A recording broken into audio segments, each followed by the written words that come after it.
দক্ষিণ চব্বিশ পরগনার কাকদ্বীপ বিধানসভার শ্রীনগর গ্রাম পঞ্চায়েতের ৫ নম্বর হাট এলাকার ব্যবসায়ী চিত্তরঞ্জন হালদার। তার অভিযোগ, আদালতের নির্দেশ থাকা সত্ত্বেও নিজের জায়গায় পাঁচিল করতে পারছেন না তিনি। এলাকার তৃণমূল প্রধানের স্বামী জোর করে সেই জায়গায় ঘর বেঁধে টোটো স্ট্যান্ড করার নামে জোড়া ফুলের পতাকা লাগিয়ে দিয়েছেন। আজও আমার জায়গার উপরে এখনো চালা বেঁধে রেখে দিয়েছে। আর এই মুহূর্তে আমার যেমন জায়গা আমার থাকবে, আমার জায়গার ভিতরে যেন কেউ না আসে। যদি কেউ আমার ভিতরে জায়গা পেয়ে থাকে, আইন করে সে আইনের কাগজ দেখাবে, আমার কাছ থেকে জায়গা নিয়ে। বাধা দিতে গেলে তাদের উপর হামলা চালানো হয় বলেও অভিযোগ। ফোনটা নেওয়ার জন্য, যাতে ভিডিওটাকে নষ্ট করে দিতে পারে, তার জন্য আমার গোটা ঘর দৌড় তন্ন করে আমাকে খুঁজে বেড়ায়। এখনও পর্যন্ত আমার উপরে যে আক্রোশ আছে, ওদের যে কোনো মুহূর্তে যদি কোনোদিন কোনো সুযোগ পায়, আমার বড় ক্ষতি করে দিতে পারে। জায়গা দখল করার একটি ভিডিও ভাইরাল হয় সোশ্যাল মিডিয়ায়, যদিও সেই ভিডিওর সত্যতা যাচাই করেনি এনকেটিভি বাংলা।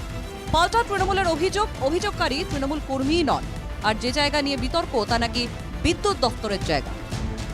অ্যাকচুয়ালি গ্রামের স্বার্থে প্লাস এই টোটো ইউনিয়নের স্বার্থে, সেই কারণে এটা করা হয়েছে। আর চিত্ত হালদার যে কথা বলছে ওটা সম্পূর্ণ মিথ্যা। আর অ্যাকচুয়ালি ইলেকট্রিক দপ্তরের জায়গা, সেটা কদিন পরেই প্রমাণ হয়ে যাবে। ওই জায়গাটা জোর করে আমরা দখল করিনি। ওই জায়গাটা বিভিন্ন মানুষের, গরিব লোকের ঘর ছিল।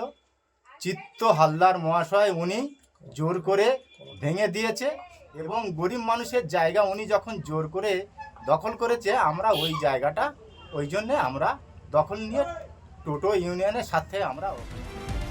বিষয়টি নিয়ে শাসক দলের বিরুদ্ধে কটাক্ষ করেছে বিজেপি।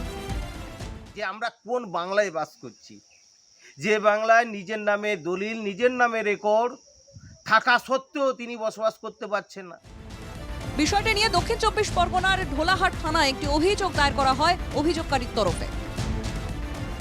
দক্ষিণ চব্বিশ পরগনা থেকে অরিজিৎ মণ্ডলের রিপোর্ট, এনকেটিভি বাংলা।